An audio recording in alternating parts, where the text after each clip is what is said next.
ang mga kwento ng pag-ibig, kwento ng buhay at kwento ng pag-asa dito sa Barangay Love Stories. Love Stories.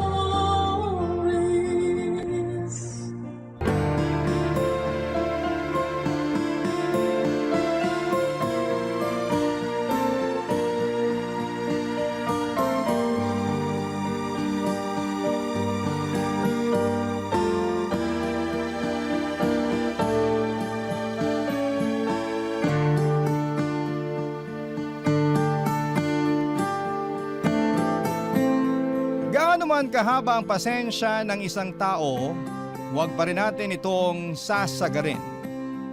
Dahil kapag napagod ang isang tao sa pag-unawa at pagmamahal sa atin, magsisisi tayo sa huli. Ikaw ka barangay, pasensyoso ka bang tao?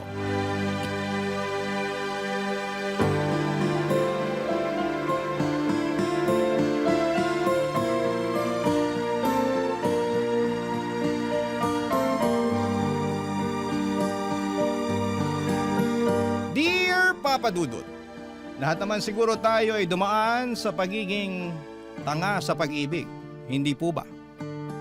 Pero sa kwento na ibabahagi ko ay iyon na yon ang eksaktong pinagdaanan ko sa buhay. Kaya nga napasulat agad ako sa programa ninyong Barangay Love Stories. Dahil may sa ilang beses na rin po akong nakarinig na mga kwento ng pag-ibig na masasabi kong epic fail ng dahil po sa katangahan. Pero ganun talaga, parte yun ng buhay at kahit naman kailan ay hindi naging kasalanan ang umibig. Ako nga pala si Shelly, 29 years old at taga Metro Manila.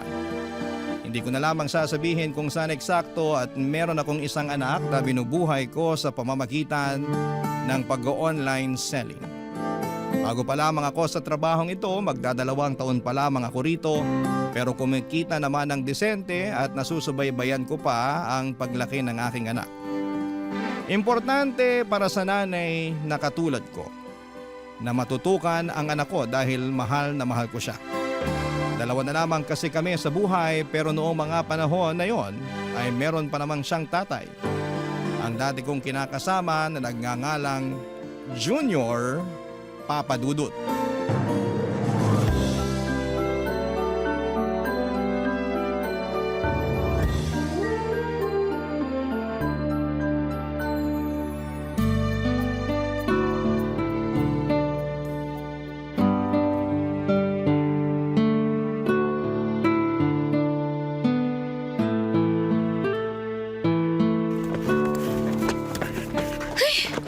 Anak ng tinapa naman, oh.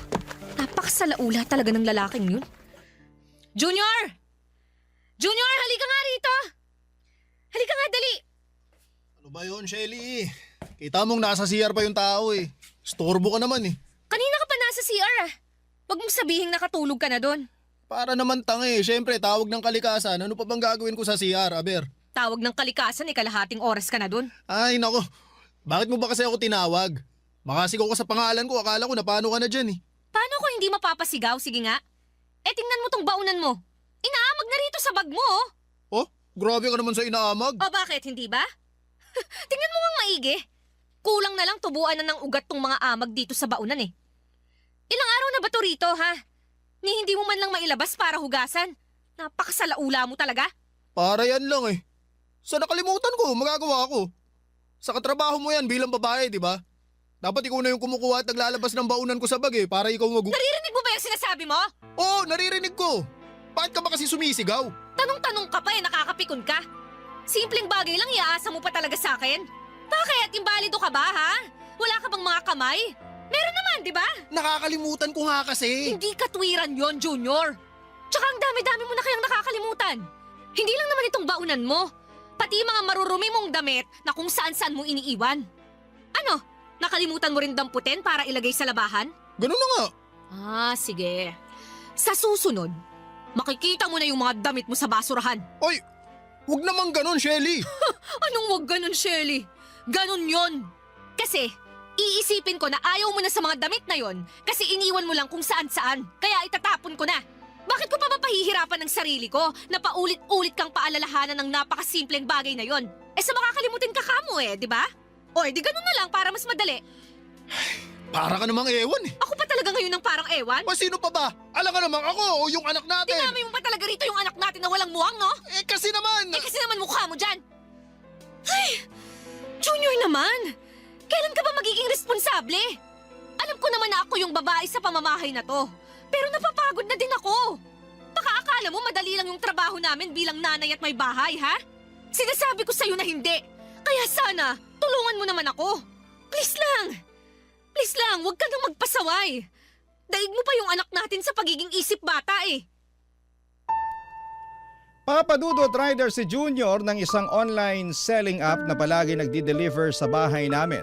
Tapos nagkagustuhan kami at doon na nga nagsimula sa aming relasyon. Noong una ay masasabi ko na ayos pa. Kumbaga spoiled ako kay Junior, prinsesa ang turing niya sa akin. Ngunit noong nabuntis niya ako at nagsama sa isang bubong ay doon na nagbago ang lahat. Hindi naman sa sinisiraan ko ang dati kong kinakasama pero nang dahil sa pagli-live-in naming yon ay higit ko siyang nakilala. Kung ano ang ugali niya, paano talaga siya manatili, mga gawi at napatunayan ko na hindi pala talaga siya perpekto. Gwapong-gwapo kasi ako sa kanya noong nililigawan pa lamang niya ako. Siyempre pabibo ang loko pero nasa loob pala ang kanyang kulo. Laki tuloy ng pagsisisi ko na nagpabuntis ako sa kanya. Pero hindi pa rin doon natatapos ang kalbaryo ko. Dahil may pagkasumbongero rin si Junior. At ang lagi niyang pinagsusumbungan ay walang iba kundi ang nanay Roning niya, Papa Dudut.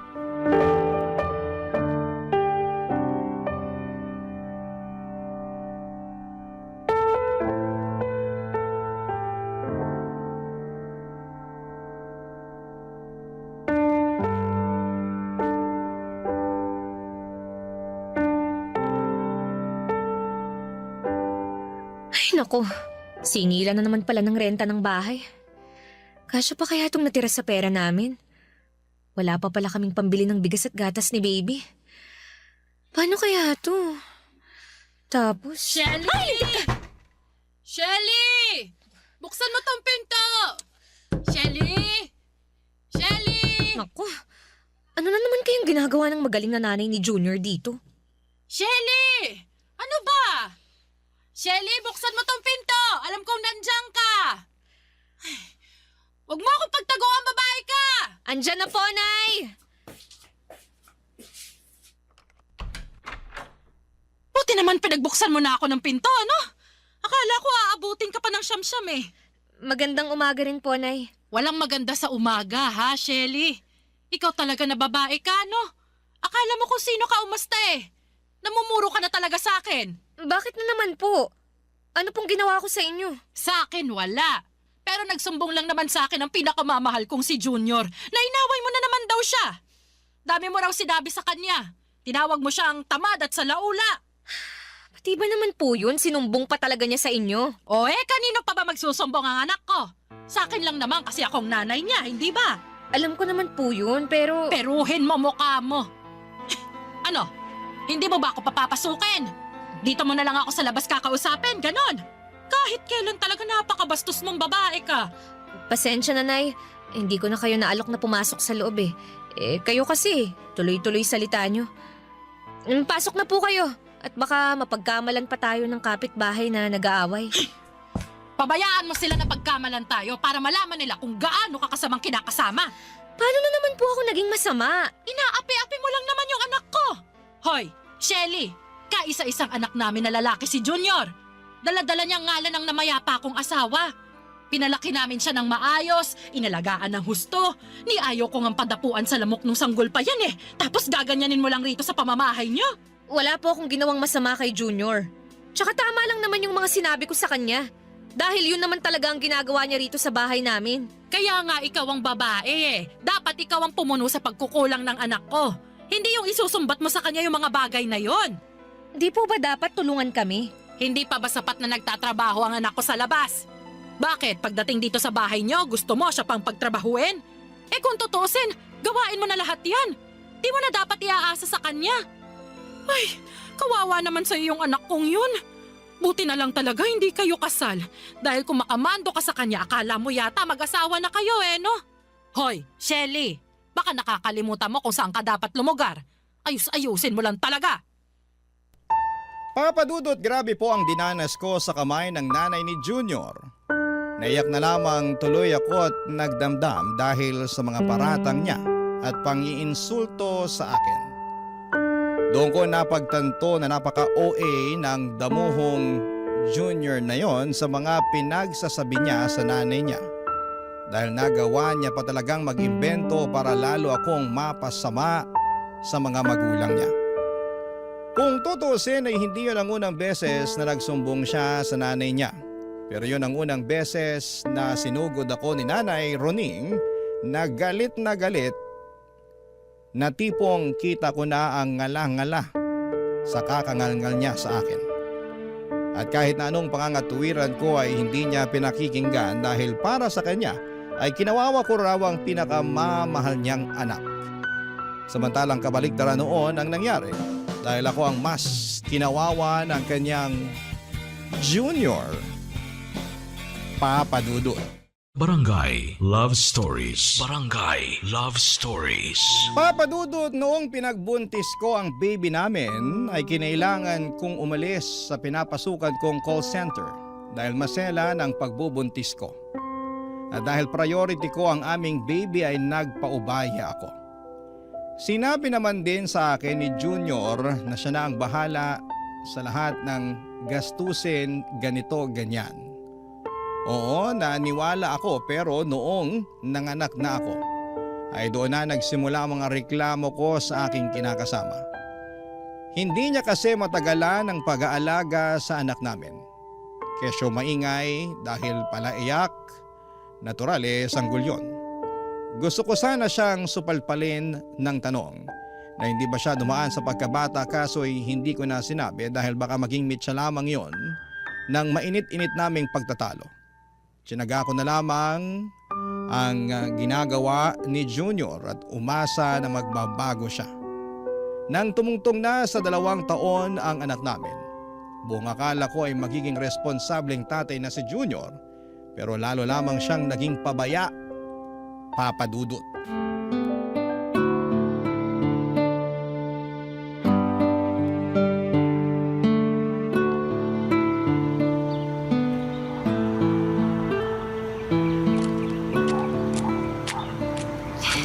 Okay na siguro tong mga sangkap na nabili ko.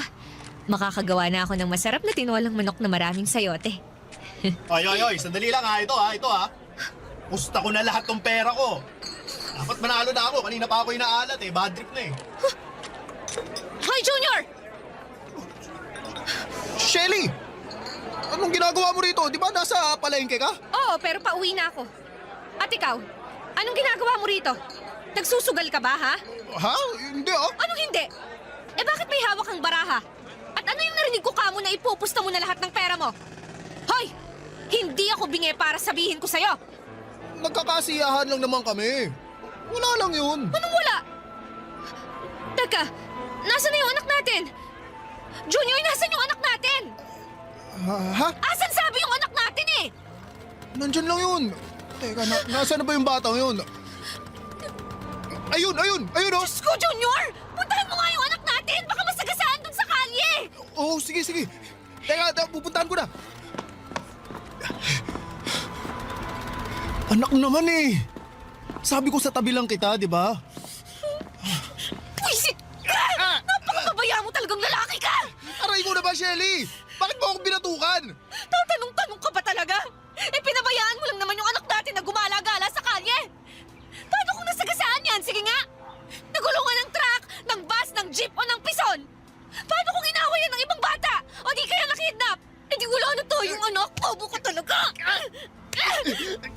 Aray ko! Nakakarami ka na, ha? Kulang pa yan! Gusto madamihan ko pa Baka pabayaan mong tatay, Junior!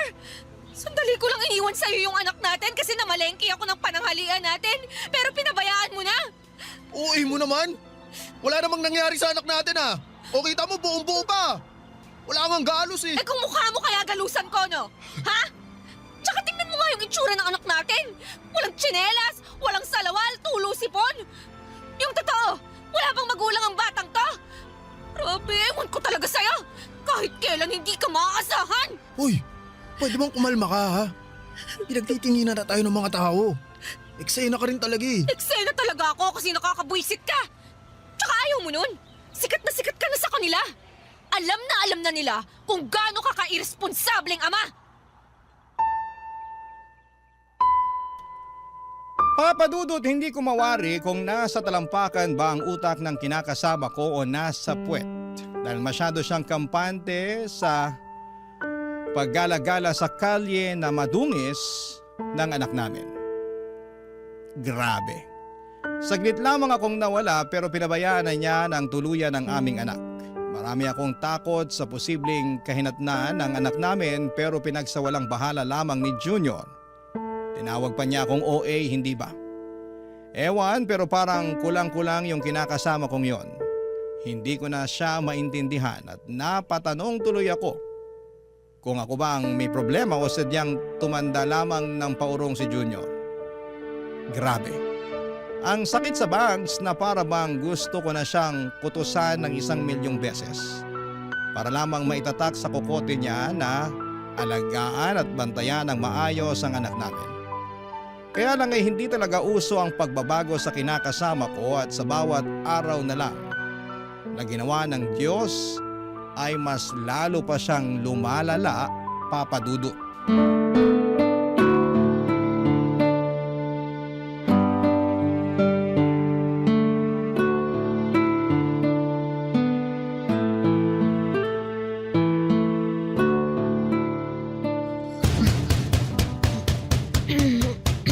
Ano ba yun?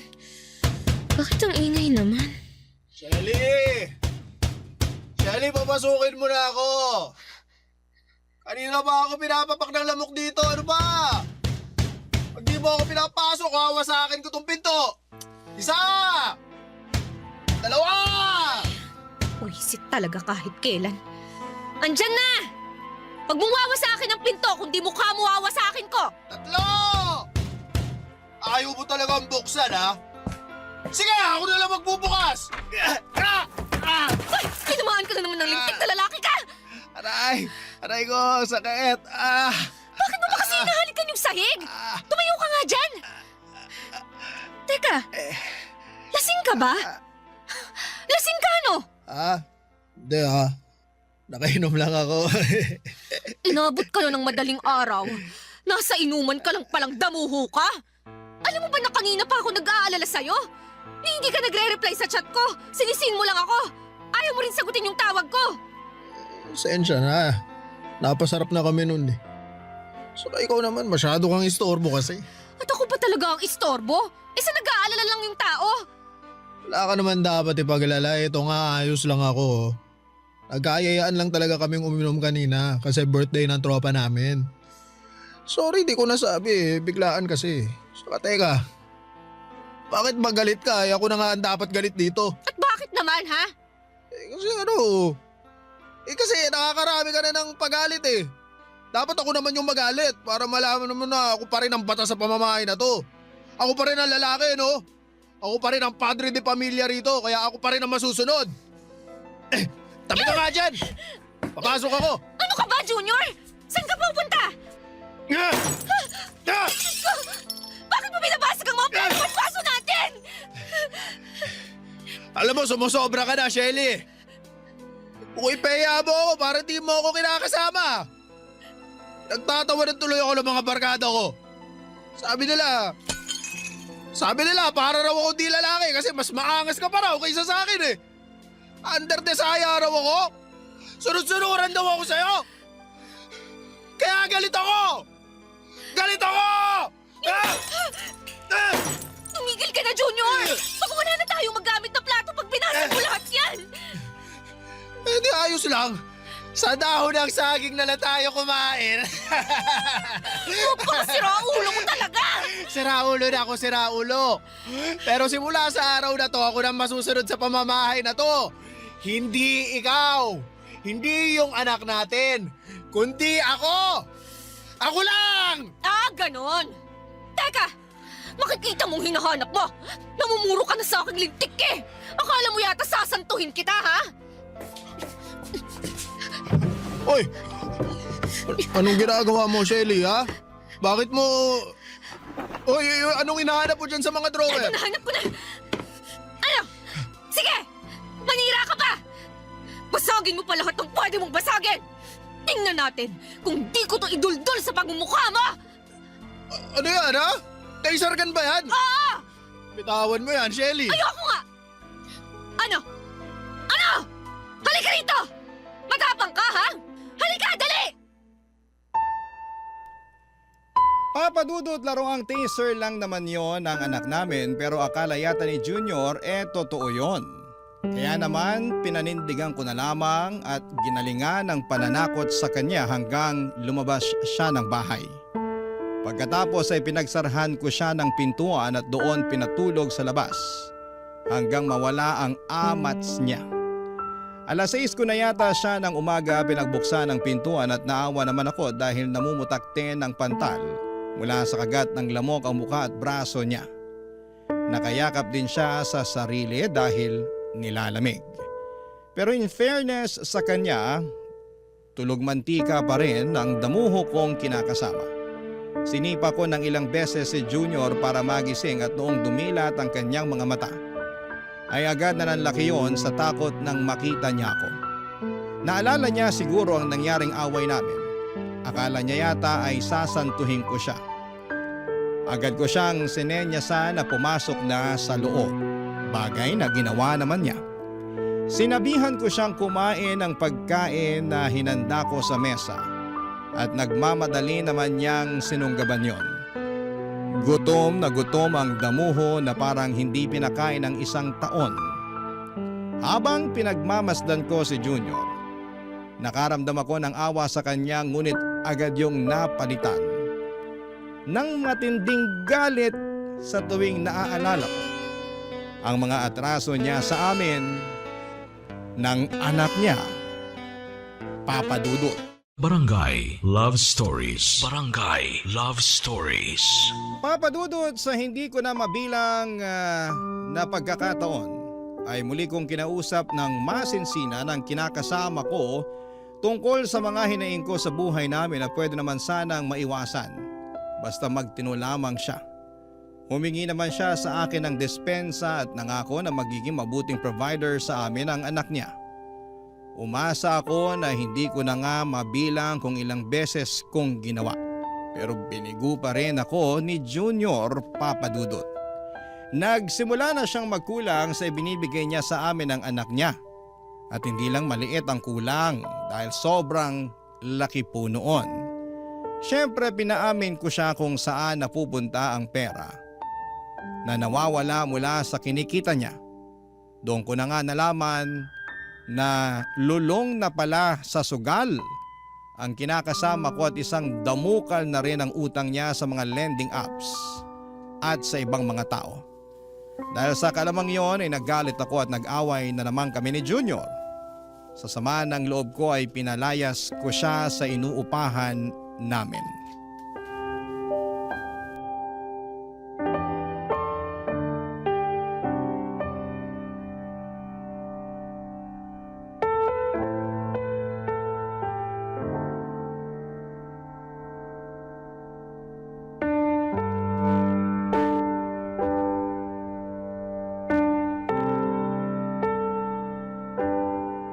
Anong ibig sabihin nito, Junior?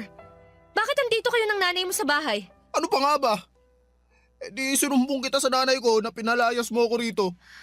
Ano ka mo? Hoy, Shelly! Sumusobra ka na talagang babae ka, ano?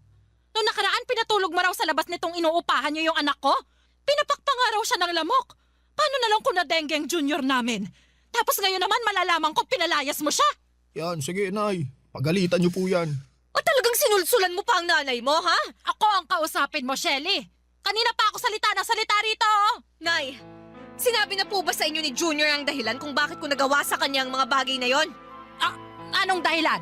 Sabi na nga ba Hindi niyo talaga alam na ang laki ng atraso ng magaling yung anak sa pamilya namin. Wala akong pakialam sa mga atrasong sinasabi mo. Ang akin anak ko agrabyado rito. Natural na depensahan ko yan. Bakit hindi niyo po muna kausapin ng masinsinan yung anak niyo bago kayo sumugod dito? Para magkaalaman na. Ikaw ang kailangan kong kausapin kasi sumusobra ka na. Dapat talaga sa'yo sinasabunutan eh. Aray ko po, Nay! Aray! Tama na po! Anong tama na, ha? Kulang pa nga yan eh. Dapat sa'yo binubunutan ng buhok sa anit dahil namumuro ka na. Kung aapi-apihin mong anak ko wagas, pues ako makakalaban mo. Yung anak niyo ang may kasalanan dito. Kung matinulang ho sana siyang padre de pamilya, hindi kami magkakagulo. Tsaka bakit ho ba kayo nakikialam sa away namin at tinakasama ko? At bakit hindi, ha? Kasasabi ko lang na nanay niya ako, hindi ba?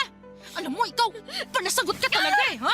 Dapat sa'yo tinuturuan ng leksyon! Aray ko, Nay! Tama na po! Yan! Junior! Junior, awatin mong nanay mo! Bahala ka dyan. Inaway mo ako kaya lagot ka sa nanay ko. Anong sinabi mo? Napakadamuho mo talaga! Hoy, Shelly! Hindi mo na talaga nire-respeto ang anak ko, ano? Nakuha mo pa talaga siyang bastusin sa harap ko? Para sa kaalaman mo, hindi ko dinala sa sinapupunan ko ng 9 na buwan ng anak kong yan at isinilang sa mundo para api-apihin lang ng katulad mo! Hindi ko naman po inaapi si Junior! Tsaka away ho namin tong dalawa! Dapat labas na po kayo dun, Nay! Matatanda na po kami! Huwag na ho kayong makisali! Anong matanda? Para sa akin, baby ko pa rin si Junior at walang sino man ang pwedeng umapi sa kanya. Kahit ikaw na kinakasama lang niya!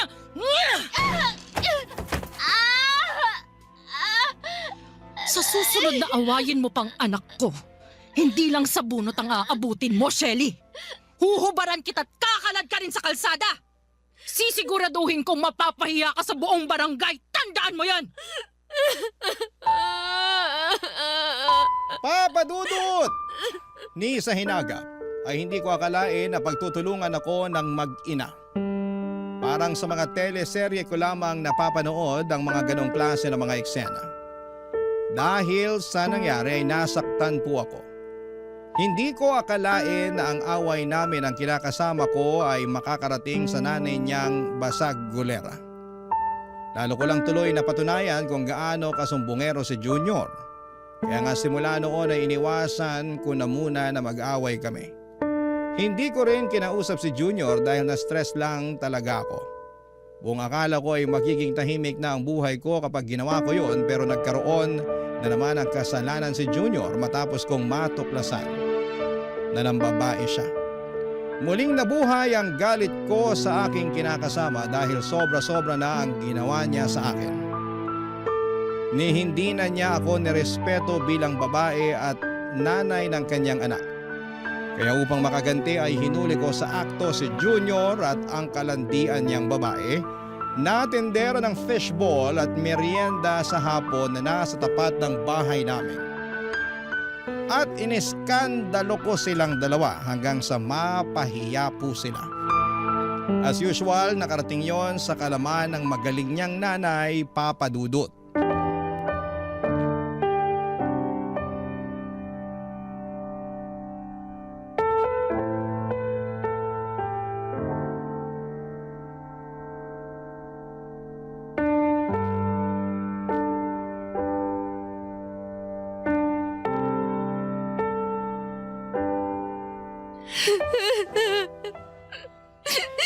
Ano na naman bang ginawa mo, Shelly? Bakit mo na naman pinahiya ang anak ko? Ano ba kasalanan niya sa'yo? Bakit yung hindi yung anak niyo ang tanungin niyo? Para magkaalaman na kung gaano kalaki ang kasalanan niya. Ano ba kasing ginawa mo, Junior? Ay, kasi Nay, Nang babae lang naman yung damuhong yan, Nay. Hindi na niya kami inisip ng anak niya. grabe ka. Natukso lang naman ako, Shelly. Tukso mo mukha mo! Oh, paano hindi man bababa itong anak ko? Skandalosa at masagulero kang kinakasama. Ano ho? Ang sabi ko, skandalosa ka, basagulera, taklesa, maingay! Lagi mong pinagagalitan at pinahihiya ang anak ko kaya hindi ko siya masisisi kung humanap siya ng ibang Narinig babae. niyo ba ang sinasabi niyo, Nay? Oo, naririnig ko! Hindi ba ako kailangang sigawan? Paano ako hindi sisigaw? Talagang kinonsinti niyo pa ang kalokohan ng anak niyong yan! Pinalabas niyo pa na kasalanan ko, kaya nagloko si Junior. Eh kung tutuusin, kasalanan lahat ng anak niyo kung bakit kami laging nag-aaway. Umasa ho ako na magbabago na yung anak niyo. Na magiging mabuti at responsable na siyang padre de pamilya. Pero hindi. Hindi nangyari yon. Sa dami ng atraso niya sa akin na pinalampas ko na lang alang-alang sa pamilya namin. Masisisi niyo ba ako kung mapuno ako? At itong huling kasalanan na ginawa niya, yung pambababae niya, ang hindi ko na ho kayang patawarin. Dami mo namang ate, sa lalaki yung anak ko, magagawa mo. Tayo ang babae, tayo rin ang dapat mag-adjust Ano sa... klaseng katwiran yan? Napakabulok! Aba, bastos ka! Bastos na kung bastos! Pero mas bastos yung anak niya! At ngayon, alam ko na kung kanino siya nagmana. Sa inyo! Kasi bastos din kayo! Sumusobra ka na talagang babae ka! Grabe ka! Ay, aatakihin yata ako sa puso sa'yo! Nay! Nay, ayos lang ba kayo? Mukha ba akong ayos? Kalma lang po kayo. Baka ano pa mangyari sa inyo eh. Ikaw, Shelly naman! Huwag mo na nga sagot-sagutin ang nanay. Huwag mo akong pagsabihan! Kundi yung nanay mong kinakampihan ka kahit mali na ang ginagawa mo! Alam mo, Junior, ayoko na. Ha? Ano ka ayaw mo na? Ayoko nang makisama sa'yo. Ayoko nang makisama dyan sa nanay mo. Aalis na kami ng anak mo. Magpapakalayo-layo na kami. At hindi mo na kami makikita kahit kailan. Ayoko na sa'yo. Doon ka na sa babae mo para ulo naman niya ang sumakit. Maghiwalay na tayo!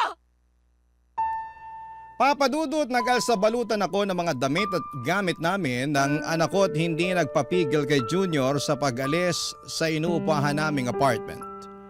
Wala na akong pakialam kahit na umiyak pa siya at magmakaawa ng panahon na yon. Basta ang nasa isipan ko ay makalayo na kami ng anak ko sa kinakasama ko. Dinig ko naman ang boses ng nanay niya na panay pangungutya ang sinasabi. Kaya mas lalo ako naging desidido na ayoko na silang pakisamahan. Hindi ko na kaya. Sinubukan ko namang pero tama na po. Pupunta kami noon ng anak ko sa kamag-anak namin at doon muna tumuloy ng ilang buwan. Blina ko na rin si Junior dahil ayoko na siyang magkaroon ng koneksyon sa aming mag-ina. Alam kong mahirap maging solo parent pero kinaya at kinaya ko para sa aking anak. Para sa akin ay ayos nang mag-isa kaysa may kasama ka nga pero parang wala namang katuwang sa buhay at pagtataguyod ng iyong pamilya. Hanggang dito na lamang po ang sulat ko, Papa Dudut. Sana po ay mapili niyong basahin at i-ere sa programa ninyo na Barangay Love Stories. God bless and more power sa inyong istasyon. Ang inyong kapuso at kabarangay forever, Shelly. Ako, gigil na gigil talaga ako sa nangyayari sa kwento natin. O ikaw, kabarangay, kumukulo rin ba dugo mo? Pwede kang mag-iwan ng comment sa ating comment section.